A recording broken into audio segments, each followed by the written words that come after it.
Joy whatalofa atu litai au tatu ainga. Malo le soifunuia, malo le tawata ili fuitai a fou. Dori, nuia.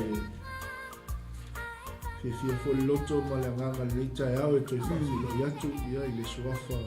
Lo loto lo tele mawalunga lo tatu whaolo Yesu Kristo.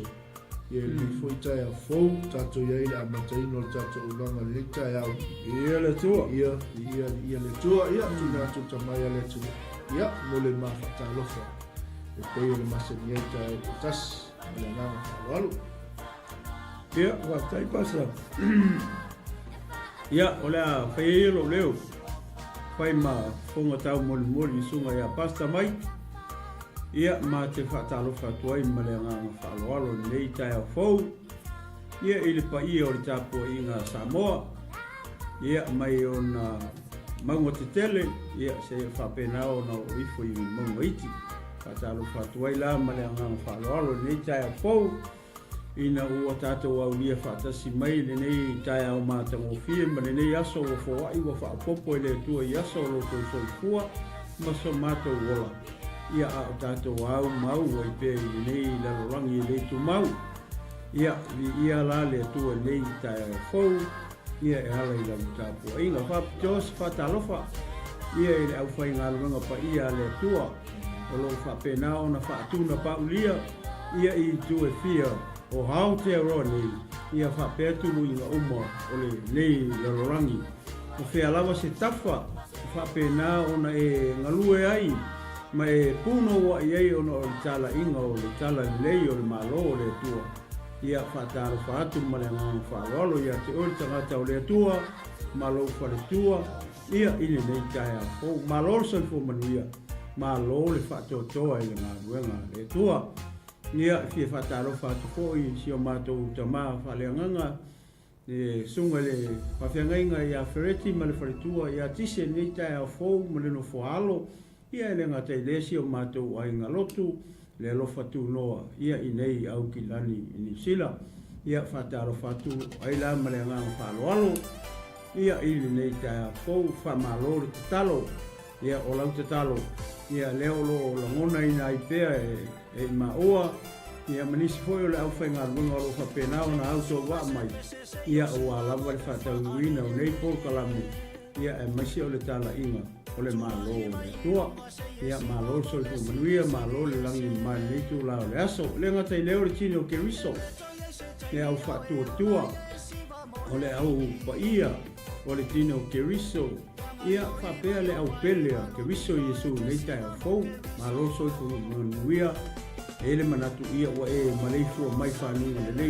nei tai au fau ia lewa tātou whairoa e lumo nuu ai le o tua nuu ia la le tua le ngata i lea ia o wō mapaanga mainga ia o lo fia pea ia e muli ta ia pea ia le nei por kalame ia i tai au te tasi whataro whatoela ia te oe le uso le tua whawhine i le li i nei tai au fau ina ua tātou whairoa i fia awa wale afe mai ni mala mani whaanono anga mai se whai ngā malanga le mariu ma le oti ia wale mwhai o nā whea ai ia o tō mauta ia mo tātou aina ia le nei tai au fau ma lo so i manuia ma lo le langi ma ia o se whaatarofa leo se whaapelo ai whaatarofa lo ia tuai ia ili pa ia o si o tātou o pelo o sa moa mana walo pasta ia le li ia e whaatarofa atu fo i tātou ai ngai luo pena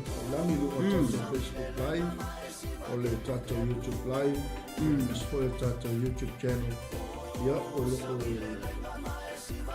mai inisi o tātou ainga whaatarofa ia le tua praise the Lord tai ono whai u ma lole se fo manuia ia le li i whatua ia te pora tutanga le vau ia le tua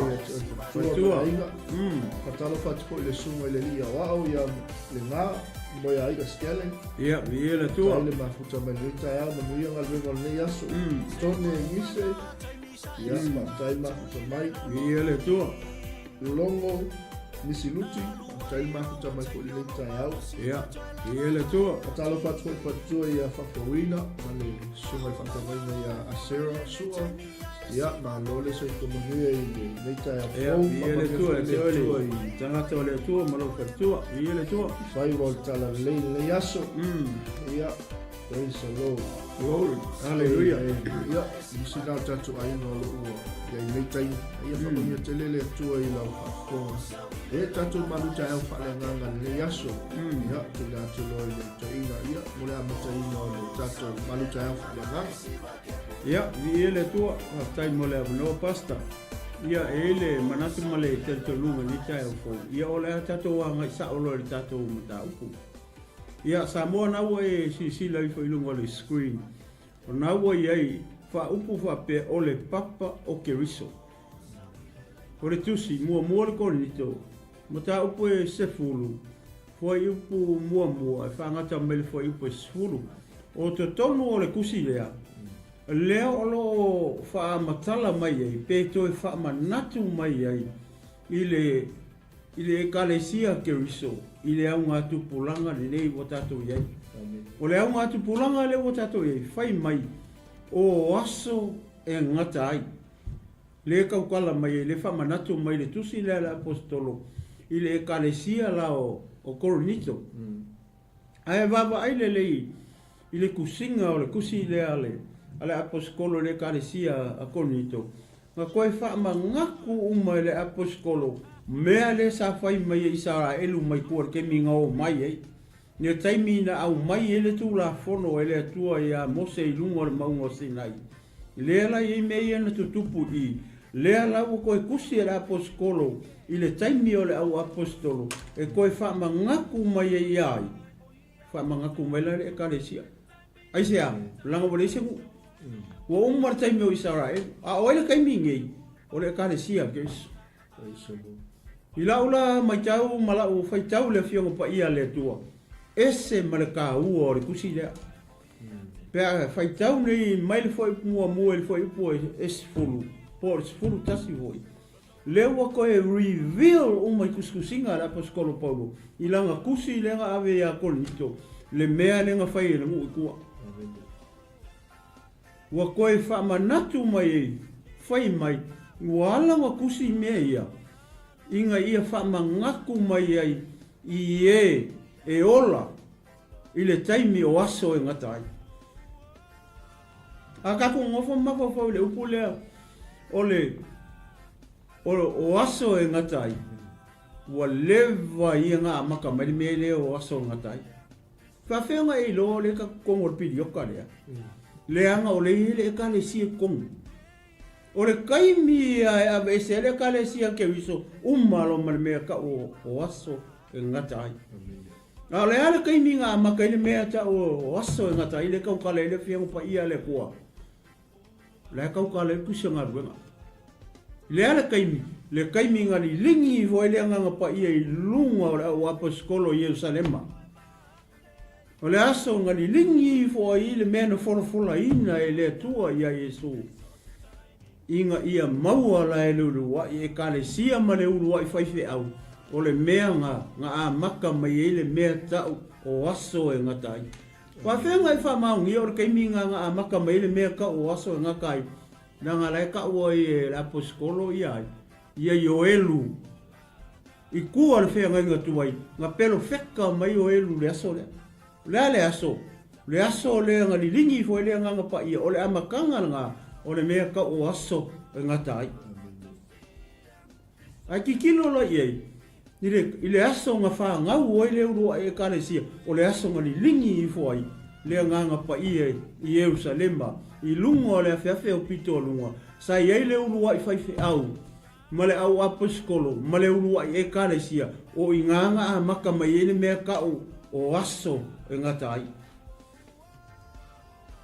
Ai ki kilo le kusi le apostolo le nga ave ia konito. Le kusi le umama fai kau akua. Le wato e wha manatu mai e le apostolo. I le kalesia konito. Le mere nga kupu ikua. Kupu ikua fea. Kupu ikua le ngu. Nea la to e wha malama mai e. E le apostolo Paulo le nga kusi le kalesia konito. Nea nga o le akake ia ia. Lea ia le kalesia KERISO. O lale me le kupu. o le ka penga le KERISO KERISO. O le kaimi e ako ai le KERISO KERISO. A ve ese loa, loa I man mea kau. O longa winga, o le KERISO pole loku, le kokongu I pidi oka lea. No le kaimi e va ese le KERISO KERISO. Loa mafufuanga. Ale atua, I le mea kau le KERISO. A o kua o si kianga, wa ve ese le KERISO. Ia pule oi. Fai lau filfilinga le kaimi ngai. Ya famaila fionga pa ia le tu. O le kaimi e va ese le KERISO. O le kaimi e ala nga e kulai mai lor tangata le famai o le kangaka o le malaya. Sau lola ia pule loma rani le lorangi ngai. Le famai o le mangu fe ai. Au ke fika ukala la I matau pule. Nanga ise fe au ka uole I moka kou. Mo le KERISO. O le mangai o le kusi lea. O le wha makala kala le mai le aposkolo. I le KERISO I koronito. Le melenga kupu I kua. E wha mangaku mai ai. Moka kou ma le KERISO KERISO. I le mea le ka o le aso ngakai. O le ka pei. Nga walu fo I wala au mele tua. Ia sansa. Alo file mu o maloloi o le tunga mau. Fai e ki soi fua kua se ia o ai le aso le. E ke wha alongo ai wa ili me le pua le kua. Ia. E pule le atua le mea nga. Ma ai wela. Le la maha fai tau atua ia. Ke foi pu ia e. La maha fai tau a uma tupea. Ia ona wha solo atua I lola ia. Ia ole mafa soa le tai. Le maleanga wha lolo pasta. Foi pu mua. Ia, pangata mai le. Le au soi. Ia. O te loto ina ia tau I loa. Amen. Sai lalo o le ao o tātou tama uma. Amen. Mau I ane uma I le sami. Na papa tiso ina uma ia mose I le ao ma le sami. Glory, hallelujah. Ma ai uma I le me ai e tasi faa le anganga. Ma feinu uma I le vai e tasi faa le anganga. Awana latou inu I le papa faa le anganga sa muli atu ia te I latou. O le nā papa fo'i o KERISO lea. Ai peitai o roi toa tele o I latou. Ua le fia I ai le atua. Awana fata tia solo o latou tino I le vau. Na fai fo'i nā mea ma fai longa mo I tātou. Ina nei tātou tu ina nau watu I mea leanga. Pei tu ina nau lava I latou. Aua foi tau te ifo I tupua. Pei o isi o I latou. Pei o na tūsia. Sano nofo le nu I lalo. Ma ai mainu. O na latou tutule I lunga I sisiva. Aua foi tātou. Faita anga. Pei o na faita anga o isi o I latou. Ma whano ai I le aso e tasi. E lua se fulu o afe. Ma afe tolu. Aua foi tau te wha ono I a KERISO. Pei o na wha ono o ia. O isi o I latou. Ma whano ai I ngata. Aua foi tau te mui. Pei ona mui o isi o I latou. Ma whano ai I le na te olo palaina. Oe nā mea uma I a te I latou. E whai ma whai longa. Ua tūsia foi e whai ma popo inga. Mo I latou. O e ua auria mai ai tau sanga e ngata ai. Amen. Vai lai fai unga fai pulea. Fai mai. Amene. Fai mai. Ua tūsia foi e whai ma popo inga mo I latou. O e ua auria mai. Ai tau sanga e ngata ai. O ai le kaukala I o le whaswai kaulea. O le tau tala le KERISO. Le KERISO I whea. Le KERISO I konito. O ai ko kongo se KERISO. O le kari. I kerisiano. Le au whakua. Le tino KERISO le au paia ma le au pele le kai au ngi. O oe, maha o mai kako uma. Le kau kala ele whai unga whai pulea.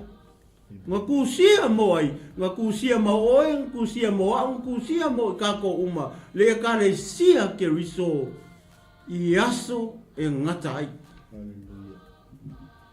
O leo kake I aso e ngata ai. O lare mele kupu I, o le ka penga ele kare sia keriso le vale a. A o lo le keimi ready ele kare sia keriso. Ave ese loa, lo le mea ka o le aso ngata ai. A whenga makai ngā maka mai o. Le kusia ngā ruenga ngingo wali lingi fo le nganga pa I o le kua I lunga o le au so.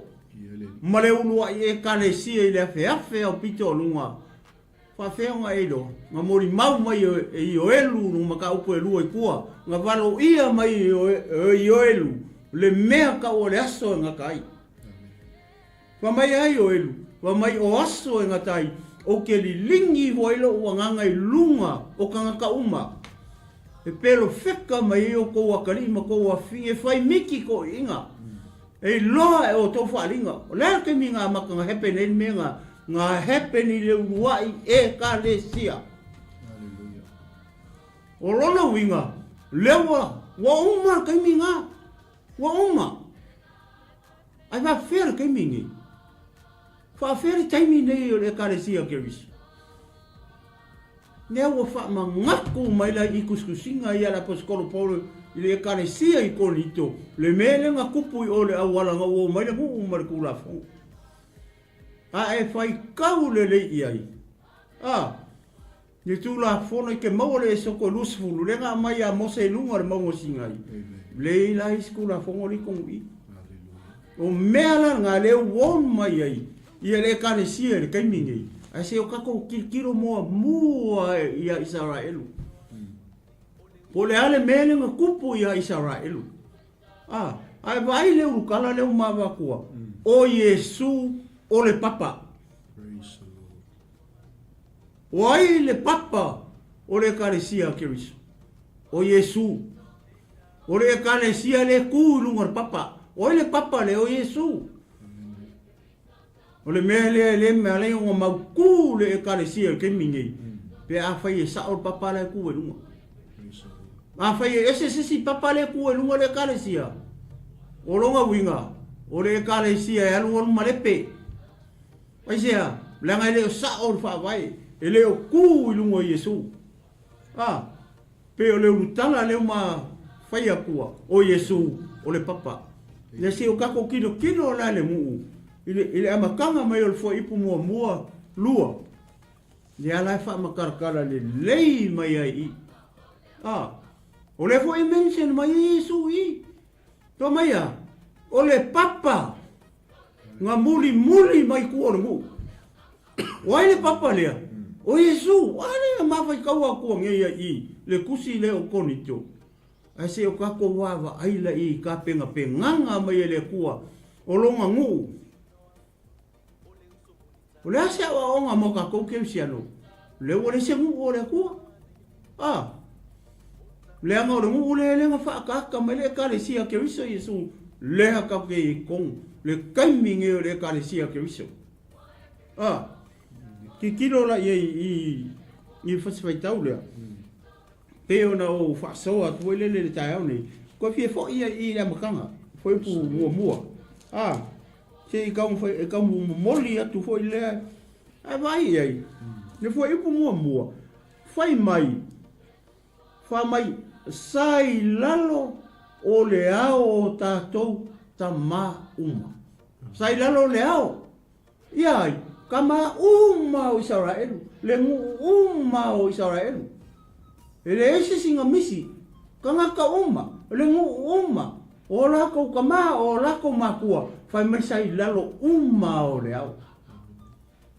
I fea. I le keimi rengo mai o. O le au. O le au le ngaka ika ingai. O le au whangi uku I le au. O le afi whangi uku I le po. Le anga o le ngungu sabu wali le au sabu wali po. A whai aku ale le po sabu wali. O le ale mea kai ingai. E kai inga la I le afi whangi uku. E wha malama I lo lako a wala e oi. A le whai mai Whai mai sai lalo o le ao o tātou tama uma. Sai lalo uma o le ao. O le vaenga lua, wha mai maui ane uma i le sami. Uma. Ngā ui ange uma i whea i sami. E le sisi ele i ui i sami. Sai lalo le ao o tātou tama uma. Ngā ui uma e ane sami ai i o tātou tama uma. O isara elu leka ukala i le amakanga o kuskusinga. Ale aposkolo Paulo. I le kusi lea, o le alafia ave i a Korinito. Le ekalesia i Korinito. Korinito, whalongo. Ki kilo la in mele u kuskusi mele fwe mua. Sai lalo le ao. Ngā ui ange uma i sami koru. Kwa mai, mapapa tiso uma i a mose i le ao. Male sami.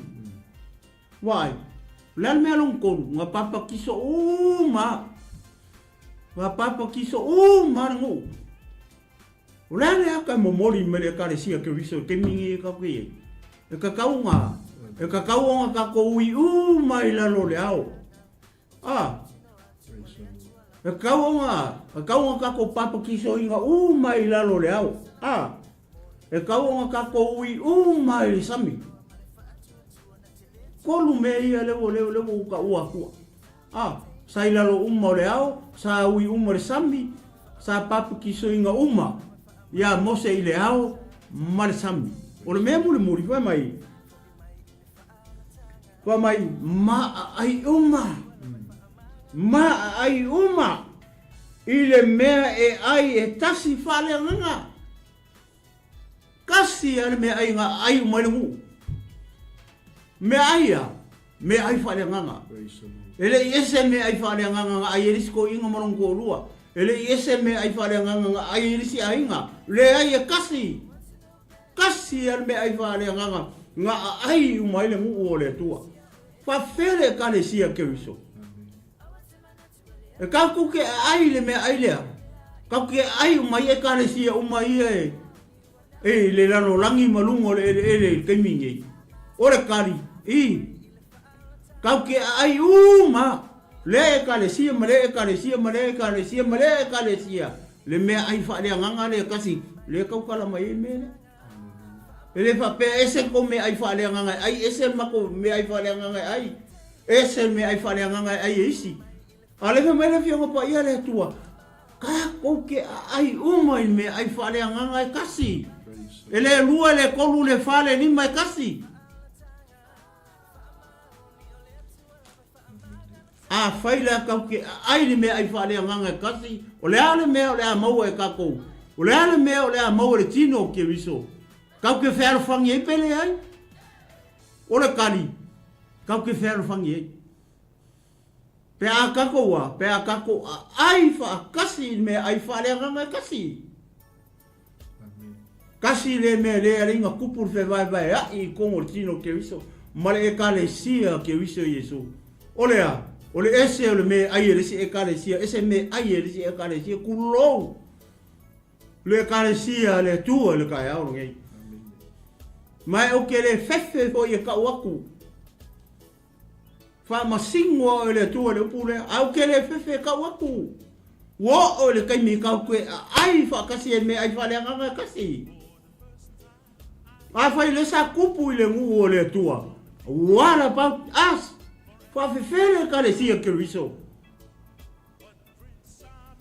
Lea mai i lea o onga o le KERISO i aso e ngata ai. O le si mele iwa mai. Ngā whiingu. I le vai whale nganga i kasi.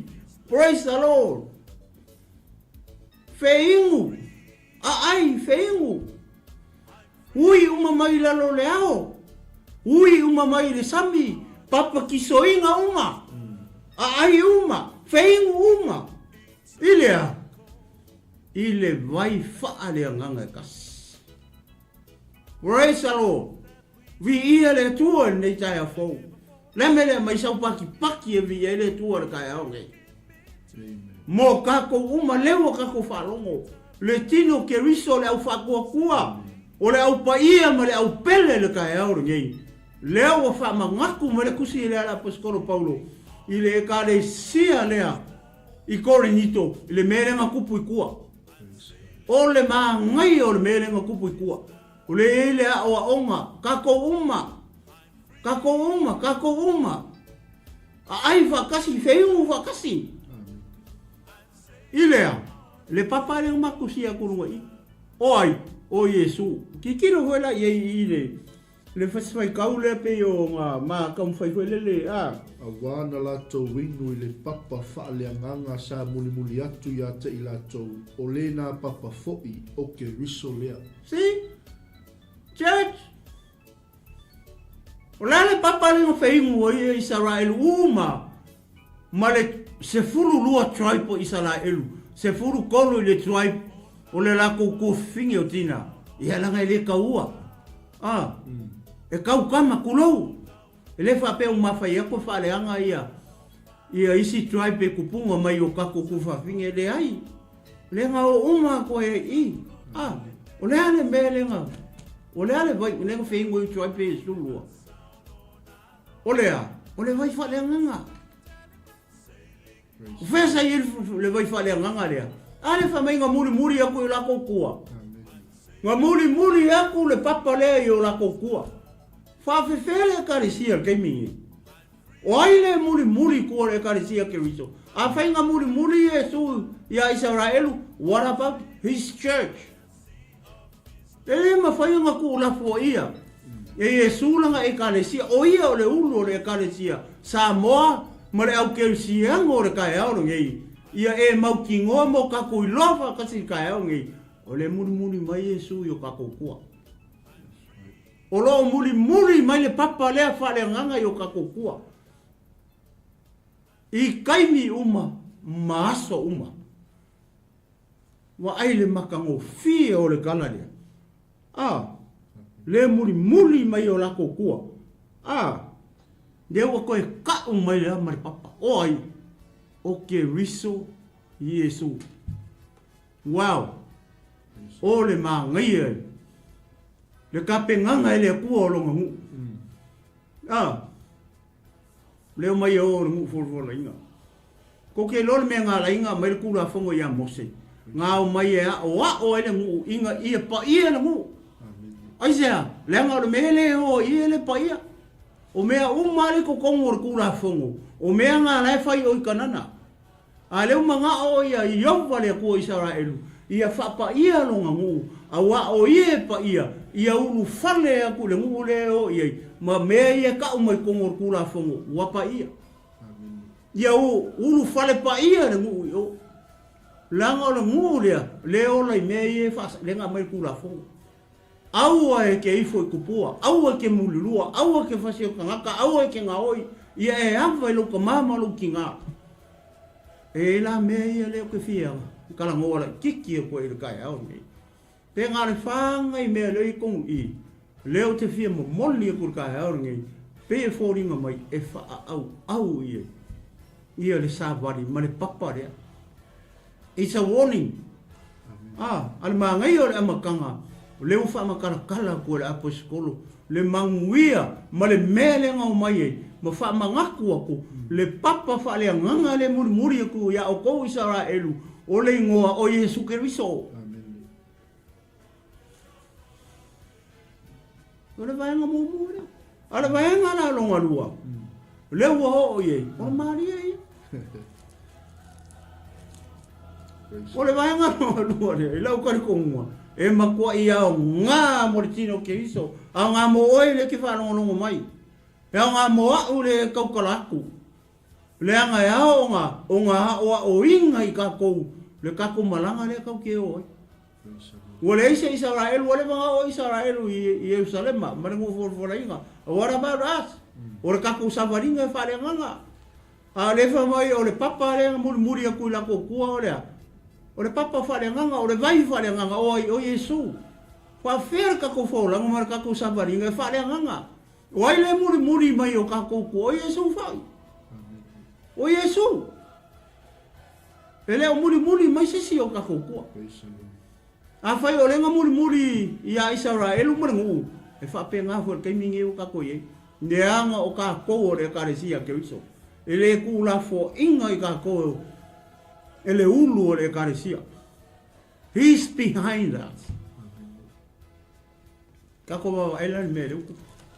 Wa koe sui ole kusi ale. Ale aposkoro koe sui ai I le mere. Ai peitai o le toa tele I la tau o le fia I ai le atua. A wana whaata tia solo la tau tino I le vau. Na whai fo'i nā mea ma whai longa mo I tātou. Ina nei tātou tu ina nau watu I mea leanga. Pei o na tu ina nau lama I la tau. Ko wharongo la ye. Ai peitai o ngisi o I la kou. Ngā, lan mele kupu I. Saku I ngā ngau ngaka. O le mea nganga leo o I o ngu forforinga, ngā saku I ngā ngau. O lan mele fa mele kuspa ia. Fa mai ngā whakakia solo la ko kingo le vau. Ele ia o I o ngu forforinga, ngā hoki isi I. Ngā hoki le vau. Aisea, o ngā o le ku I ngā ngau. Fa fea o ke sianga o le ke fa fonga me le kai au ngai mai fa longo mai le upo le kua. O la se pe au o mo mori mai mo au le kau kala aku mama ua. Ma oe le ke fa longo mai le kai au ngai. Ka ko wa ai le upo le ka o le tu ina nau. A fa isa ku inga ngau isa ra elu le vau. What about us? Ka ko kilo I fo lava ta tou ia I ka ko. Ia o inga I kako le mea le fa mai la poskoro pau. Ia konito, le o le se konito Samoa. Le ekalesia I Samoa. Uso ma tu fa fine I le ali. O le ke mai mo mai mama ua o kako o Isara elu fa ale nganga. Ele kai ha o kako malanga. E whaale a ngangar kako sabaringa. A o lea lau koe wha mangaku mai. Le mea ngā kupu I ka ngaka I sara elu I le vau. Onga o le mea lea ole tui nanau. Praise the Lord. Vi ia le tuai. Ia I le nei tai a fau. O le mwhai mai. E whai ma whai longa. Mea la ia. Le whai ma whai longa. Me yo ki fia kau kala I me ia pe fa. Le kupu, le nga kupu I, le nga ku I ngau ele ngu. O whai longa whai ngā, kai mi he kau ki ei church. O whai longa ia. Whai longa ia o me ia nga ku I ngau ele ngu. Le wha mai e whai ma whai longa. O isi upunga ia I whai unga. E apoha I ai. Oe, mahau. I aso e ngatai. Whailonga le whamangaku aku ia ke oe ke usiano. Whamangaku mo ia ke au. Ea popo iei oe, ea popo iei au. I aso ia, ua iei le KERISO KERISO o aso e ngatai. Praise the Lord. Aore fisini la. O ala ia mea. O ala ia tuina nau. Wow! E whāngai ku inga ngau rei. Ai o le kele leo mau ku inga ngau. Lei ko kongo le fiongo pa ia le tua. Ai paua ia ku inga ngau le kusi mera poskoro polo le nga kusi lea. Nga ame le KERISO konito. E whamangaku iai. O whailonga ia. O mea lema whai ele ngu I o le vau. Ia kou whai keke la. Konito. E KERISO KERISO le tai au ni. Ia kako whai keke. Kako whai keke lai whai longa ia. Lewa poa I mai ai. I aso e ngatai. Le KERISO KERISO ei o ngaki mai mua mai. Mama ua. Le memu mua. Whai mai. Aua fo'i tau te ifo I tukua. Memu mua. Ole. Kui ngā ngau mua lea. Whamai ar kura whongo renga mai o ia mose. Ngā ke mau kene se luas furu foi upo tolu fa mai auangi e faiangi a kua ese i uruma o ko ngau ngau mai a mai fo ai kupua ifo i whakangaka ifo i la au ifo i maa le ala ue whalongo i tai hau o mea ia o leo won mai e paulo le karisia i kolito o mea ia nga fai e isi ka ngaka i o nga whaasala lau solo ai e lea kua o lako kingo feoki solo i ore vau e le i o le ngu forforinga aise ia o nga ore kui nga ngau sa moa Martino KERISO ma le karisia KERISO le kai au ngei e ke fia o le ngu forforinga e ke fia o le ngu forforinga lefa mai le koe a mose kausi kula fongo ia pa ia o kou le anga pa ia au o le la ko ka penga ko ke ulu fale le ngu forfora inga o le ngu lea o le fai me se furu ia o fai ko a ko o ku ke fai ia pa ia o kou le anga pa ia fa fere e kare sia Martino KERISO ka ia o ngi a fai aku se o se ma ko e fi pa ia ke le ka ia ba le o ia tanga pa ia ai sia langa reki sa ungi mai ka penga ke alu sikianga ele alu se kanga ka ele pa ia sikianga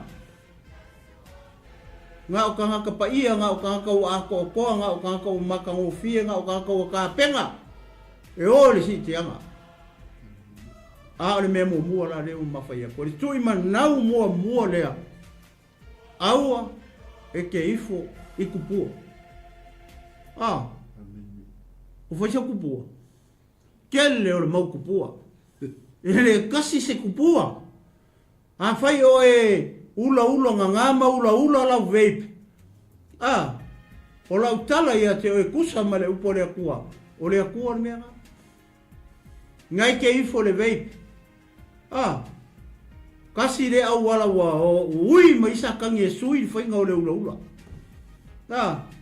fia le o kamamar ki nga ki kilo ko le kari po le finge la miki mele ve afa ko e mai le se ula o yo se ula e asu wa fa mai le ula ola sa wele asu ne alu aku kongo konga ele uma ka usanga fa mai mo kensa si ele kasi ko nga kupu le ifo ia ora si kanga kara fe alo e makang kangar kupua por kupua ko fe ko ia ora kupua ku kongor fale ia mar kupua ku kanga wherever you go ka ke alu ma ver kupua ese isi me ala po ala ku kongor fat angai ki fe alo ia makang kanga ka mai dia mai si mia ora kongor lo ko is kupua olea o le loko le whamangalo o lo kamui o lo pepelo o lo para vale si le ase awa o nga moka kou e o nga mo tata uma ke usia ngor kai au ele kasi sko inga kupua le kaukala ele fiu pa ia le o le mea lua bas awa fo i tātou te whaitaanga si au e ke kou ke whaikaanga o le fa mai I whaikaanga ai fa mai le tūla whono au ke muri lua o le whaikaanga o le uso al whaikaanga o le muri lua ye ke whapea o ele ele ese lo pure I ese lo pure ko le ai kukusa le leia o le muri lua ia o kolu au ava pe fa pe kolu au kangi pe lima por finge ho esa Maria ela ku Yesu o mo e mi mika mai ia Yesu fa pe o le la fiku ia sa fa ola inga ai sea la o fiku o ngumela le ku o completion ma mi mika mai fa pe la fiku ia kange sa fa ola inga ia Yesu muli lua mai fa mai tu la fono e so ko lus furu vai po e surfa e ga ai au ki fai ka o le uso o fai ka o le fai ta fai akur ka ai alu isa mo e alu ka fa ora ku fai risika alu isa vai kulo ile ai ngolong kama e asi ai ngolong kama la ko fai risika Ya ese foi esse cara com, né? Aua. Tau te whai taanga. Ko ke vai mo me kurau, ko ke vai me foi o kaanga me ola. Mai se apua. Ke va ai aru ke ko vai ku ngo ka mai se po ai ke ro po fe me o so mai. Ka fau I wa ko ele ko vai ai ko ela ku o fa lo risi ai nga ke la ku la foi la ka mai ar po la mu. Ka ai ka yo. Ale me fio ma pa ia tu awa. Ko. Awa ko ke mulua. Le fa mai ku la fonga le fa mai I me le kusi la po skolo I. Awa ko ke fai ka. Tolu. Awa fo I tātou te wha ono ia KERISO. Ia. Ko fa longo la I. Fa mai ia. Awa te wha ono ia KERISO. Ulan mele nga mo ka ka yel fa ngo. Lau ke le lo la muri ko ai le papa. Fa le nga yo la ko ku. Ya le ale mele nga kupu. Ile ngu. Sa fa ngo ya mose. O le fa ngo ala ya mose. O la ko fa ngo anga ya Yesu. KERISO. La ke le wa yo la ko maka. Ala la ko Yesu ku. Ai sia. La ngai fa le nga. Ora kai milia ele reveal mai Yesu as a man. Fakoa kaukala mai ali ongi mo fa I pasfufa. O inga le foko liu kingo kangaka mai Yesu renga muri ko kuongu. Wai ai. Nga muri ko Yesu kuongu. Ai o le kai mi ola nga ulu o le kalesia. Wa ka penga o le saungi mole kalesia KERISO. Fanga mai lola Yesu KERISO renga muri ku I le kingo. Mo ai le ke mai mama ua. Maritino KERISO le kai au ni. Ko vai. Aua ko ke fa ongo. Ia KERISO Yesu. Lenga le ulele ka ko. Ora ko inga ngau o le me o le fa ongo. Ia Yesu fai le mea. Alu le sa kang sa. Alu le sa la ko kang ko ya. Ngari kang I mat. Langa me. Wa pe lo Yesu. Wa e fa ole ya Yesu. Sole. E kang nge pe sa sole fiu ko fa ko e. Nga umanga luak ko fa me lo ko. E fa ko fa le mu ma pai Jesus. Aisia wa koe ole kulo. Ole pua wa uma fa ka ele wa koe fo I nga pua I. Le mea ka ole fa ongo I le ku. Kalia Yesu koe fo I.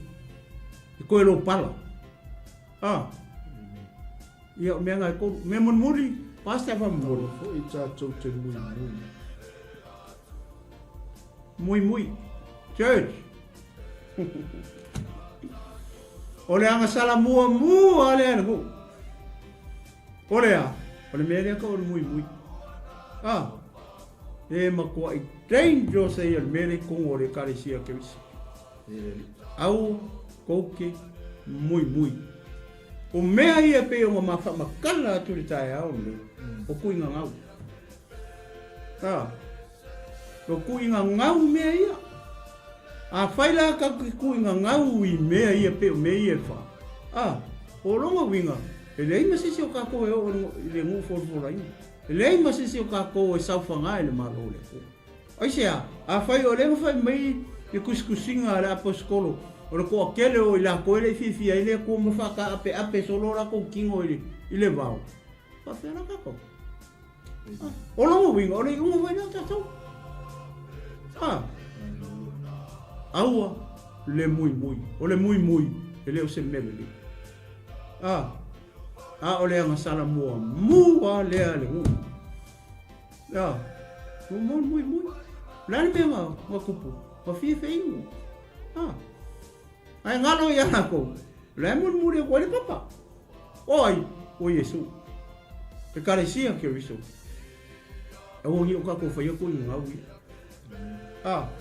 ma ia e manga kua le leile tai au le ia e ke e a kui ngau ia ma ia e loma mau ki ngoa le tai au le o le ko kongo le karesia ke riso o le muni mai ke riso Yesu yo ka ko